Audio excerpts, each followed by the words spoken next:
기울이는 복된 시간 될 수 있기를 간절히 소망합니다.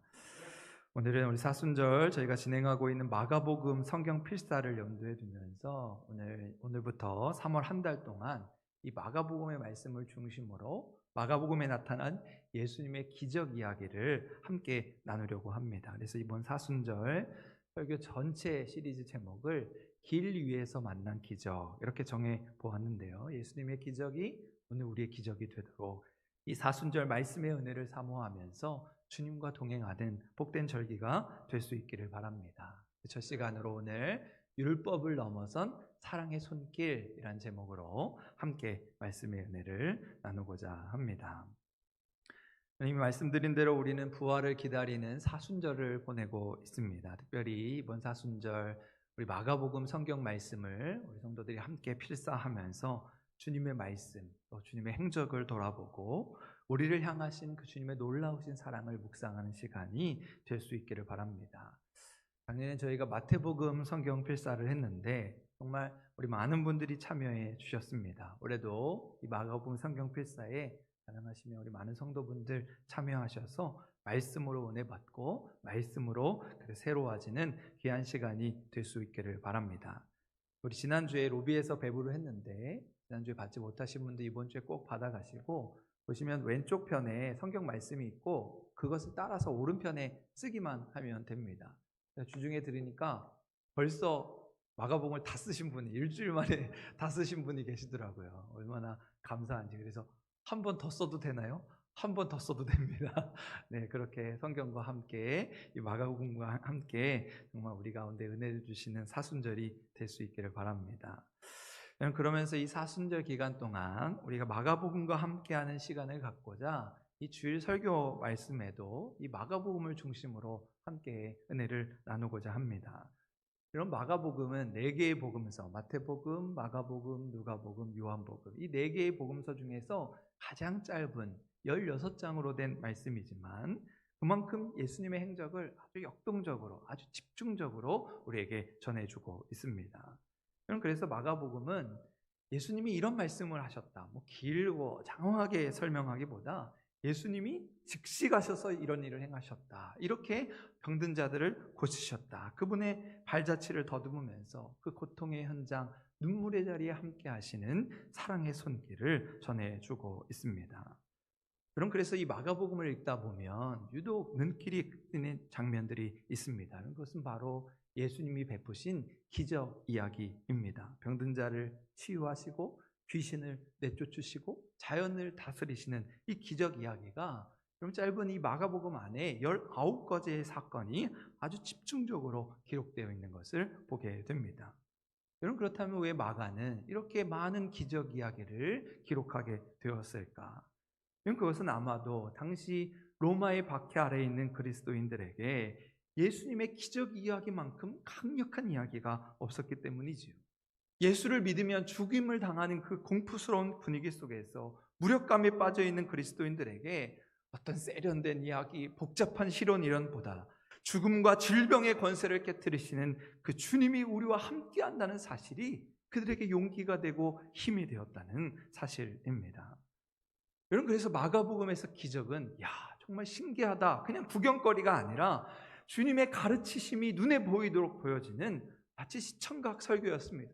살아계신 하나님의 아들이 우리와 함께 하는구나, 이 놀라운 기적으로 우리에게 하나님의 은혜를 베풀어 주시는구나, 병든 자를 고치시고 귀신을 내쫓으시는 실제로 임하는 그 하나님의 나라를 몸소 보여주셨다는 것이죠.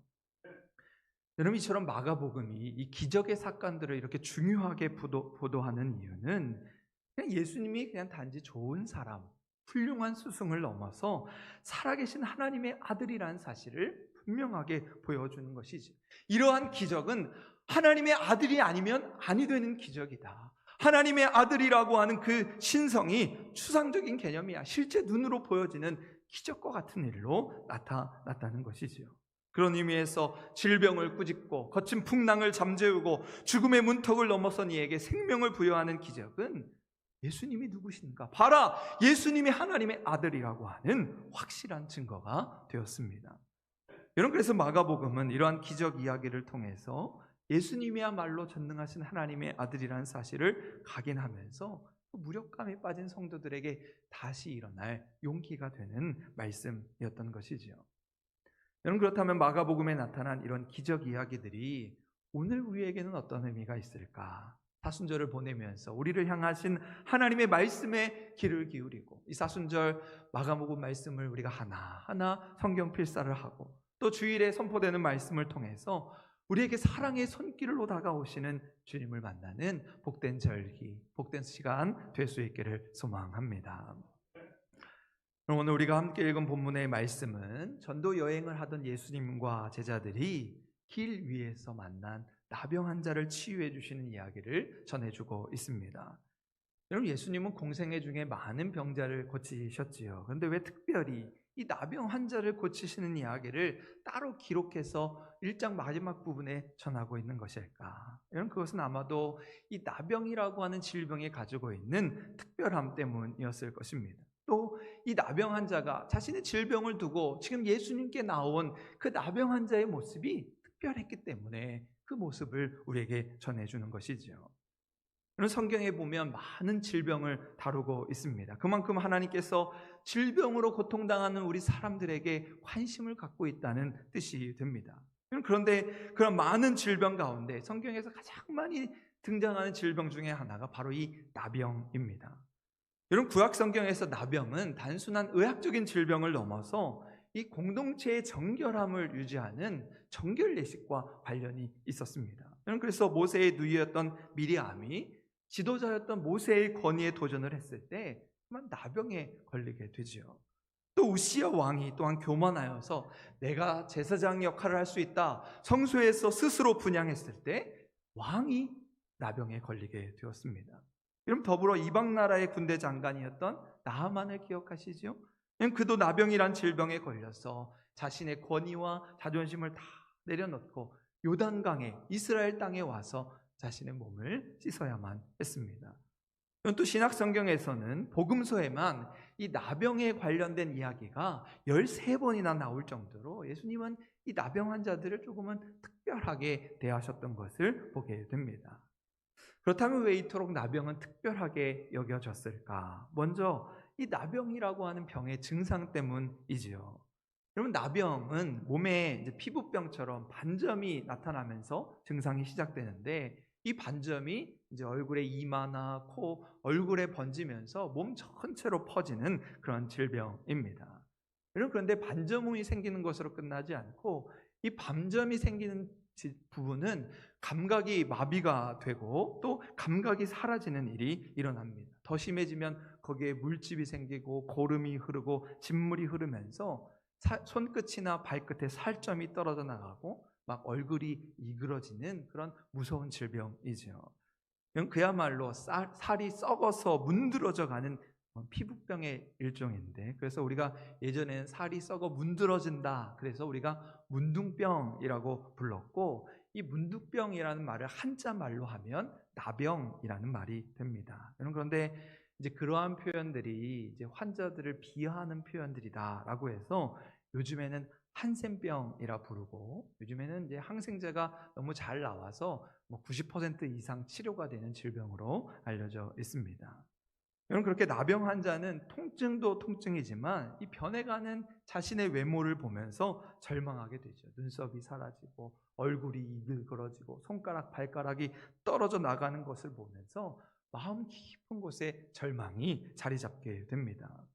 여러분, 그래서 나병에 걸려 고통스러운 삶을 살았던 한아운이라고 하는 시인은 자신이 나병 판정을 받고 어쩔 수 없이 그 나병 환자촌이 있던 전라도 소록도를 향해서 걸어가면서 투덜투덜 걸어가는 그의 삶 가운데 황토길이라고 하는 시를 남겼습니다.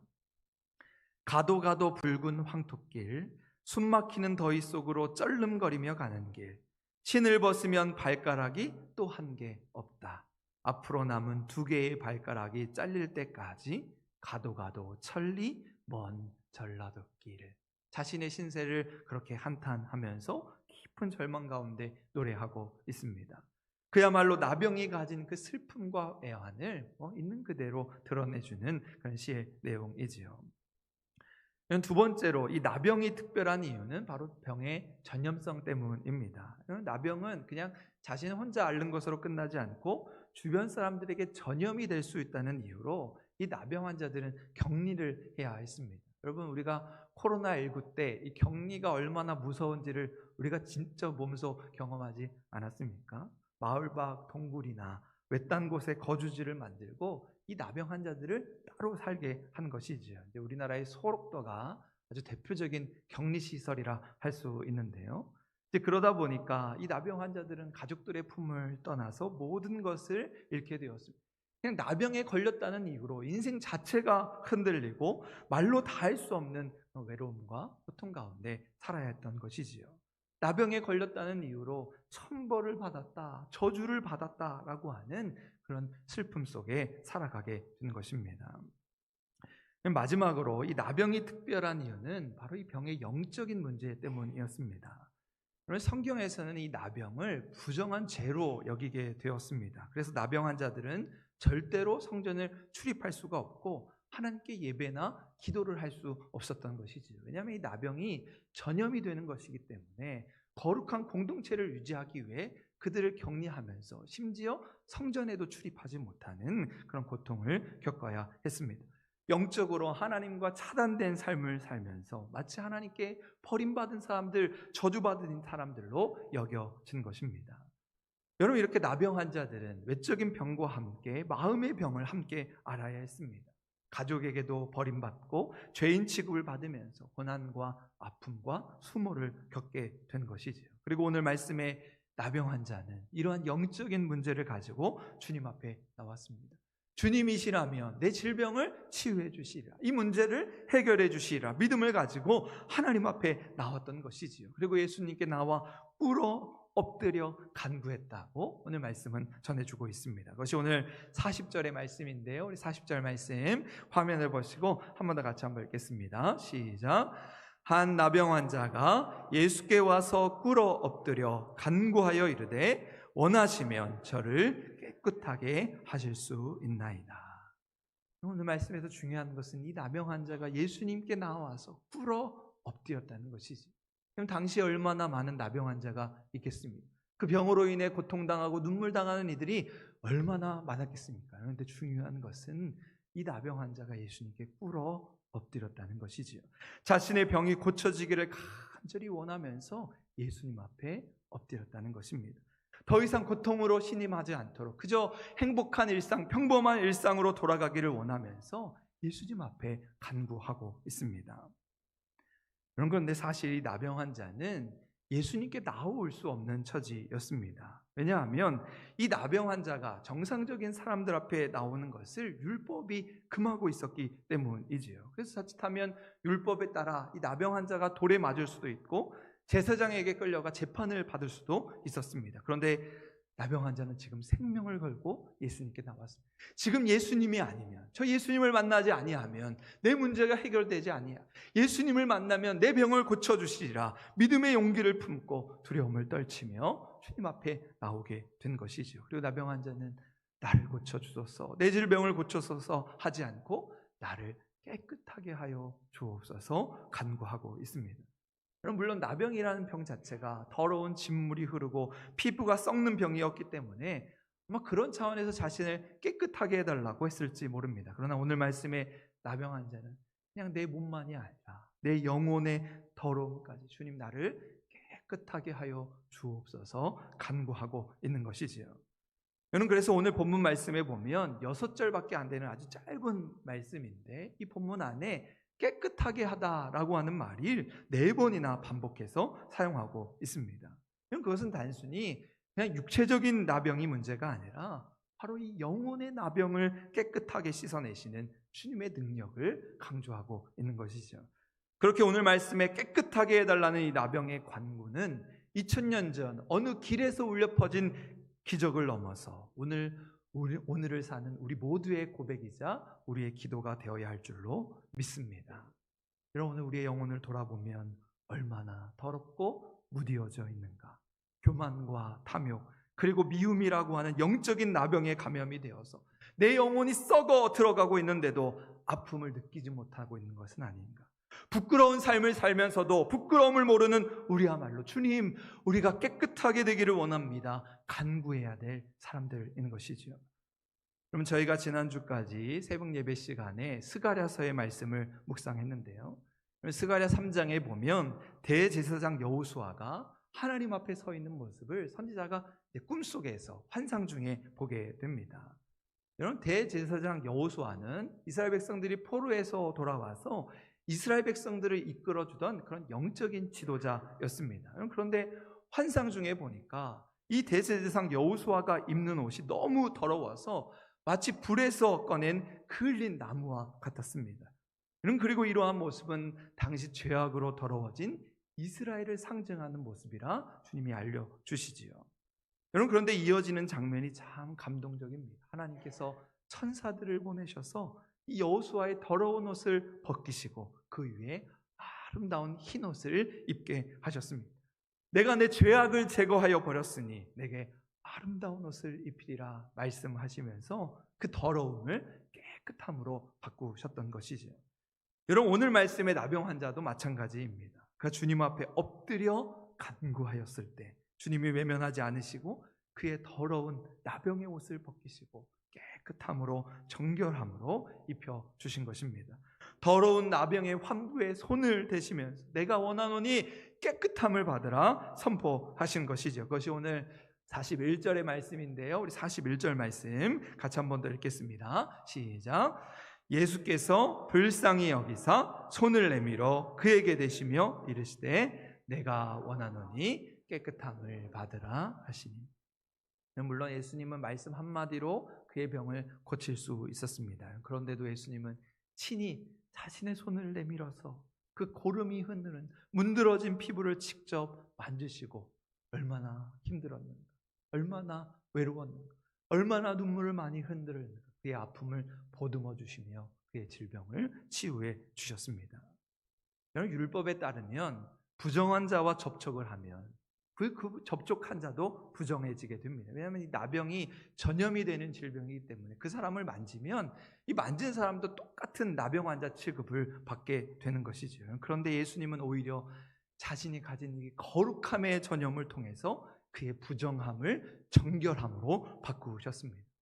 여러분, 이처럼 율법은 사람을 격리시키고 사람을 나누게 하고 판단하고 정죄하지만 예수님이 베푸시는 사랑의 손길은 치유하고 회복하며 끊어졌던 관계를 이어주십니다. 율법을 넘어선 예수님의 사랑의 손길은 그냥 단순히 피부를 고치는 것이 아니라 저주받은 한 영혼을 깨끗하게 하시고 새롭게 일으켜 세우시는 생명의 손길이었다는 것이지요. 율법은 나병 환자를 정죄하여서 진영 밖으로 몰아냈지만 예수님의 손길은 그를 끌어안고 하나님의 자녀라고 하는 자리로 회복시키셨다는 것입니다. 여러분, 이것이 복음의 신비입니다. 여러분, 세상은 법과 판단을 앞세우지만 여러분, 교회는 사랑과 회복을 선포합니다. 여러분, 그러기에 교회에서 법을 따지고 세상의 잣대로 재단하는 일은 너무도 어리석은 일이지.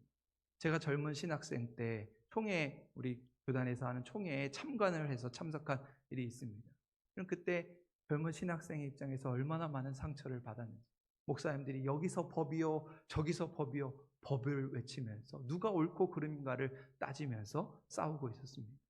2000년대 초반 한국교회는 그 자리에서부터 무너졌던 것이 아닐까 생각해 보게 됩니다.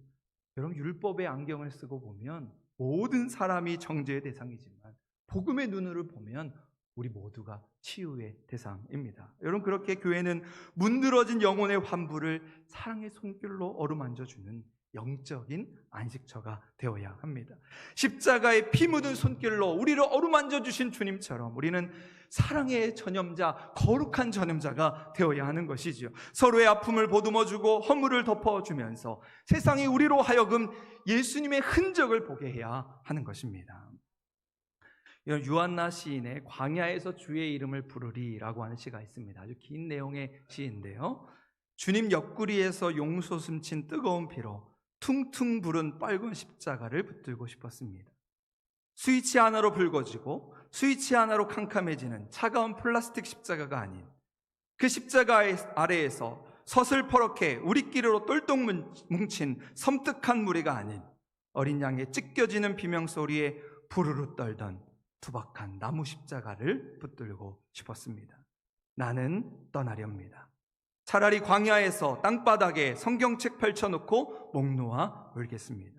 눈물이 샘물처럼 터져나와 시냇물이 되어 흐르도록 철퍼덕 주저앉아 주님의 이름을 부르겠습니다. 광야에서 십자가의 주님을, 만신창이가 되어 만신창이가 된 나를 구하러 오신 주님을 만나겠습니다 라고 하는 시의 내용입니다. 조금 긴 시이지만 참 많은 것을 생각하게 합니다.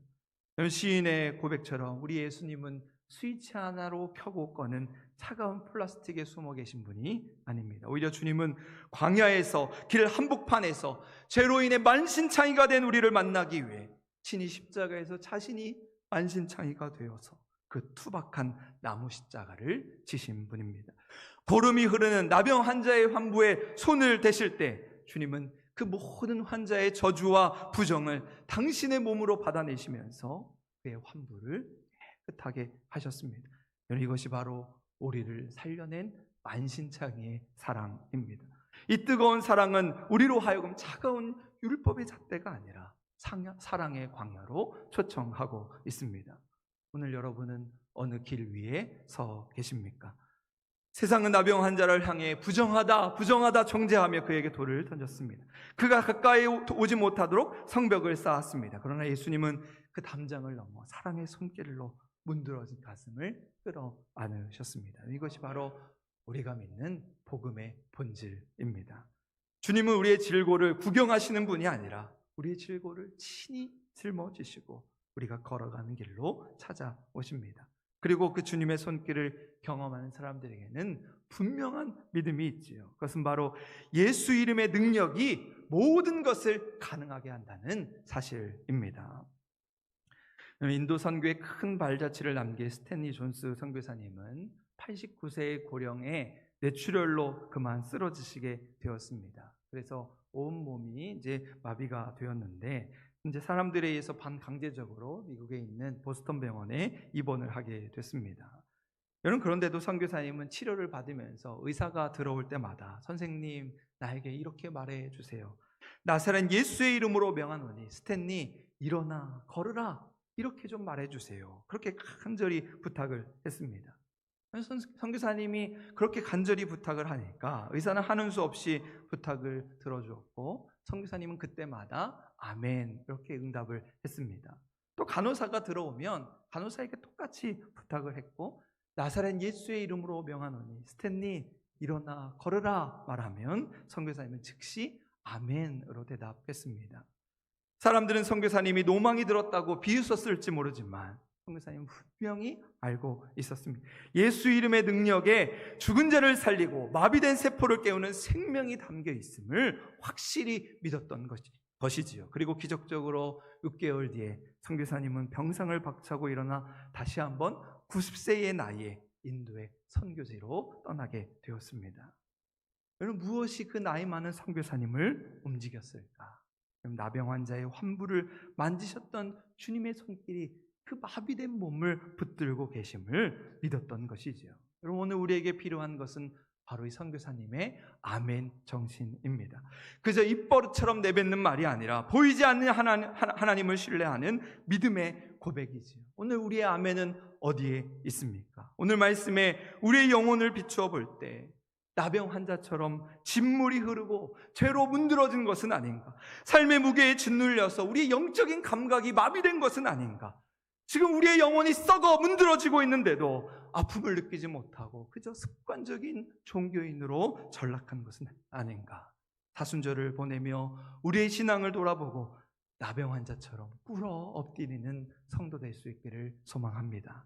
주님 원하시면 나를 깨끗하게 하실 수 있나이다 고백함으로 우리를 향해 사랑의 손길을 내미시는 그 좋은 치유자 되시는 주님을 붙들고 예수 안에 소망이 있음을, 예수 안에 깨끗함이 있고 예수 안에 참된 회복이 있음을 믿으면서 무엇보다 주님을 사랑하면서 주님과 동행하는 이 복된 사순절의 절기, 우리 모든 한 사람 교회 성도 될 수 있기를 주님의 이름으로 간절히 소망합니다.